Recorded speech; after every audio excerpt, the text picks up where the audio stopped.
खबर क्या है? खबर आम जनता के बीच संवाद का माध्यम है। जब हम आप तक खबर पहुंचाते हैं तो खबर विचार पैदा करती है और यह विचार आंदोलन बनता है और आंदोलन सरकारें बनाते हैं और बिगाड़ते भी हैं। इस समय एक सरकार बन चुकी है और एक बनने वाली है।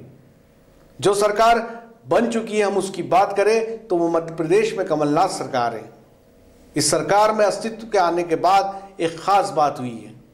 वो बात यह है कि जो लोग कांग्रेस के बैनर पे चुनाव लड़े थे और चुनाव हार गए, उनको कमलनाथ सरकार ने ताकत देने का काम शुरू किया है, जिसका साफ तौर पर पता नीमच और मंदसौर जिले में चलता है।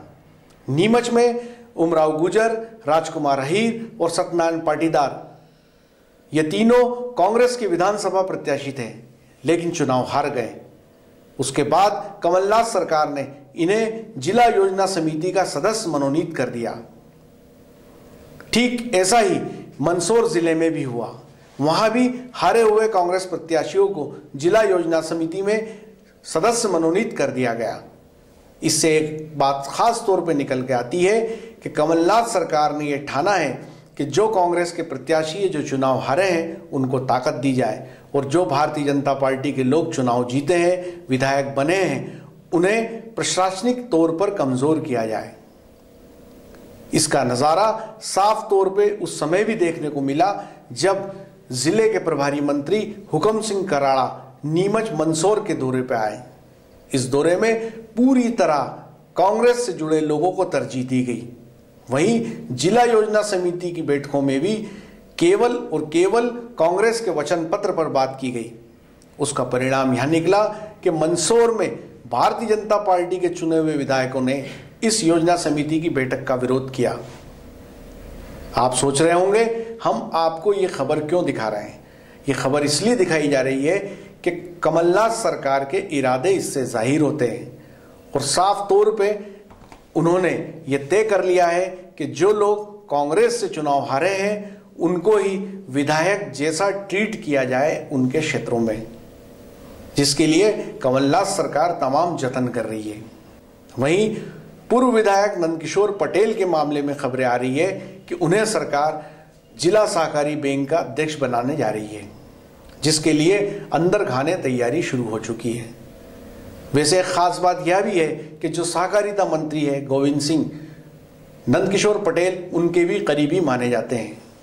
उसके साथ ही वे पूर्व मुख्यमंत्री दिग्विजय सिंह के भी करीबी हैं और मध्य प्रदेश में पूर्व मुख्यमंत्री दिग्विजय सिंह एक शेडो चीफ मिनिस्टर की तरह काम कर रहे हैं।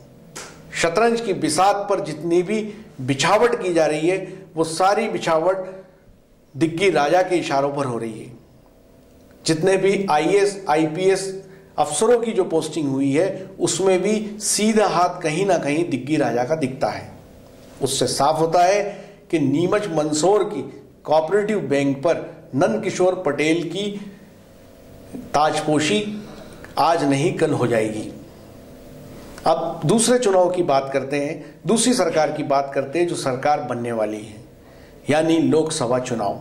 लोकसभा चुनाव को लेकर एक बड़ी खबर दिल्ली से आ रही है और वो खबर यह है कि भारतीय जनता पार्टी के पूर्व राज्यसभा सदस्य रघुनंदन जी शर्मा को पार्टी इस संसदीय क्षेत्र से अपना उम्मीदवार बना सकती है। इस उम्मीदवारी के पीछे जो कारण निकल के आए हैं वो महत्वपूर्ण है।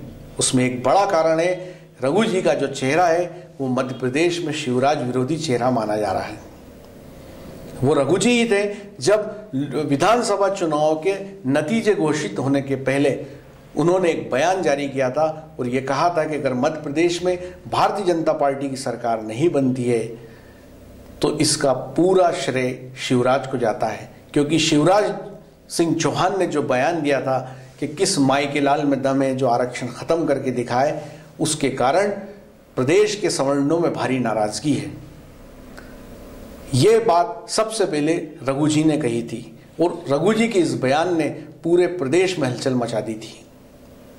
दूसरी खास बात यह है कि नीमच मंदसौर संसदीय क्षेत्र जो है यह सवर्ण बाहुल्य है। ये वही क्षेत्र है जहां से SC ST एक्ट के विरोध में सबसे पहले आवाज उठी थी। और ये आवाज़ नीमच जिले के आगली गांव से उठी थी, जब वहाँ नारा लगा था, अपना सिक्का निकला खोटा, वोट फॉर नोटा। और यहाँ से ये आवाज़ निकलकर पूरे प्रदेश में फैली थी और पूरे प्रदेश SC/ST एक्ट के विरोध में एक बड़ा आंदोलन खड़ा हो गया था। रघु जी की बात करें तो वो सवर्ण चेहरा है। तीसरी खास बात यह है कि ये संसदीय क्षेत्र जो है, यहाँ पर ब्राह्मण मतदाताओं का बाहुल्य है। 2 से 2.5 लाख वोटर ब्राह्मण माने जाते हैं।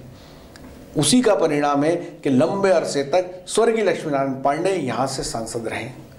पार्टी स्वर्गीय लक्ष्मीनारायण पांडे की तरह रघु जी को इस क्षेत्र में स्थापित करना चाहती है। और दिल्ली से रघु जी का नाम आने के बाद एक बड़ा खास कारण और भी दिखाई दे रहा है, वो ये कि वो दिल्ली के काफी करीब है। रघु जी प्रधानमंत्री नरेंद्र मोदी और पार्टी अध्यक्ष अमित शाह के करीबी माने जाते हैं, जिसके चलते यह कयास लगाया जा रहा है कि इस सीट से उनको उम्मीदवारी मिल जाए। यह बात भारतीय जनता पार्टी की। अब बात आती है कांग्रेस की। कांग्रेस को लेकर भी एक बड़ी खबर आ रही है। वो खबर इस बात के बाद आई है कि जो यहाँ की पूर्व सांसद है मीनाक्षी नटराजन, राहुल गांधी की करीबी, उन्होंने चुनाव लड़ने से इनकार कर दिया। अब सवाल यह उठता है कि मीनाक्षी नटराजन अगर चुनाव नहीं लड़ती है तो कांग्रेस में ऐसा कौन कद्दावर नेता है जो यहां से चुनाव लड़े। पिछले 1 महीने से इस बात पे जमकर चर्चा चल रही है और सूत्र यह भी बता रहे हैं कि मीनाक्षी नटराजन लगातार इनकार कर रही है। ऐसी स्थिति में जो ताज़ा खबर आई है वो ये आई है कि कांग्रेस पार्टी किसी औद्योगिक घराने से जुड़े व्यक्ति को यहां से उम्मीदवार बना सकती है।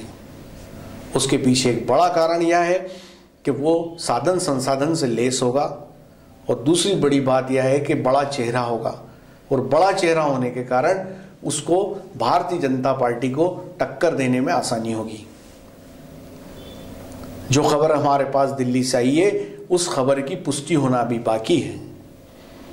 क्या वास्तव में भारत कांग्रेस पार्टी किसी औद्योगिक घराने से जुड़े चेहरे को यहां से उम्मीदवार बना सकती है? यह बात कुछ समय बाद स्पष्ट हो पाएगी। चुनाव का दौर शुरू हो चुका है। 2019 की जंग को लेकर दोनों राजनीतिक पार्टियां जो मध्य प्रदेश में अस्तित्व में है वो अपनी तैयारियों में जुट चुकी हैं।